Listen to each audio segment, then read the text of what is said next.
Kenapa sih klaim asuransi terhambat atau bahkan ditolak? Kali ini, aku mau membahas 7 alasan paling umum kenapa klaim asuransi kamu terhambat atau bahkan ditolak. Disclaimer dulu bahwa alasan yang aku bahas di video ini adalah alasan kenapa klaim bisa terhambat atau bahkan ditolak untuk kasus-kasus yang reguler ya, bukan kalau misalnya nasabahnya melakukan penipuan terhadap perusahaan asuransi. Kalau misalnya terindikasi penipuan, itu sudah pasti klaimnya ditolak. Oke, kalau gitu kita langsung bahas aja. Yang pertama, alasan klaim asuransi ditolak adalah karena polis kamu lapse. Polis lapse itu apa sih? Polis lapse itu artinya polis kamu tidak aktif.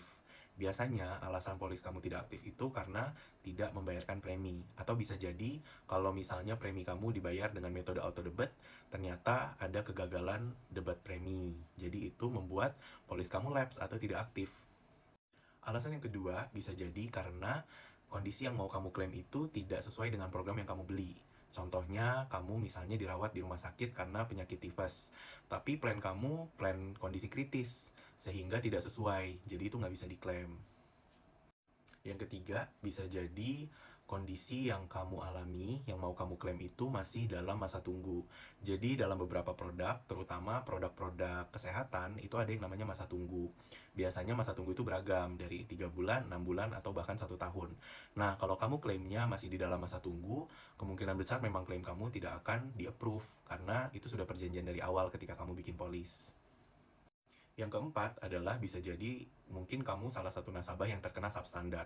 Substandard itu apa? Jadi ketika kamu mengajukan polis dan kamu punya riwayat penyakit sebelumnya, biasanya perusahaan asuransi itu nanti akan mempertimbangkan. Salah satu pertimbangannya adalah kalau misalnya nggak preminya jadi lebih mahal, kalau nggak ada beberapa kondisi yang dikecualikan. Sehingga kalau kamu terkena kondisi-kondisi itu, kamu tidak akan dibayar klaimnya. Tapi itu semua ada di perjanjian awal. Jadi nggak mungkin tiba-tiba kamu kena substandard.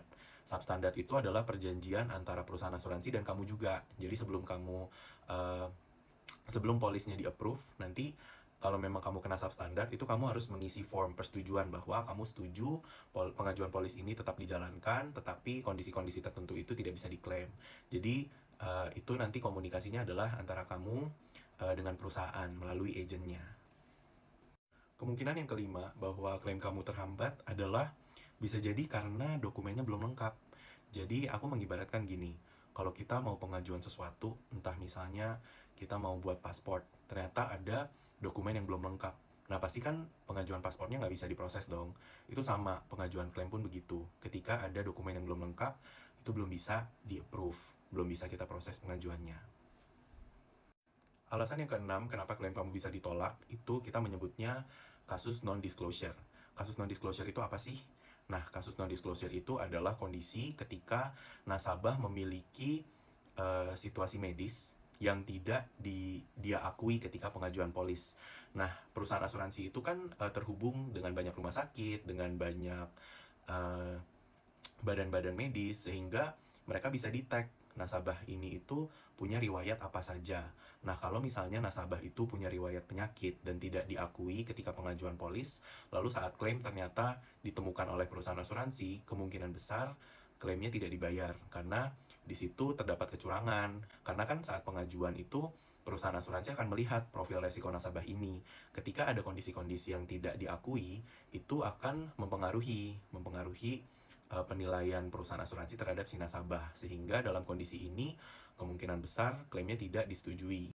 Dan yang ketujuh, itu adalah yang terakhir yang akan kita bahas dalam video ini, adalah kemungkinan klaim kamu tidak di-approve karena kondisi yang diklaim itu melanggar peraturan hukum, atau kalau dalam polis-polis syariah itu mungkin melanggar kaidah syariah. So, kurang lebih itu 7 alasan kenapa klaim kamu terhambat atau mungkin bahkan ditolak. Kalau kamu punya pertanyaan, kamu boleh banget ketik di kolom komentar atau kamu boleh chat aku langsung. Kalau misalnya aku bisa bantu, aku pasti akan bantu.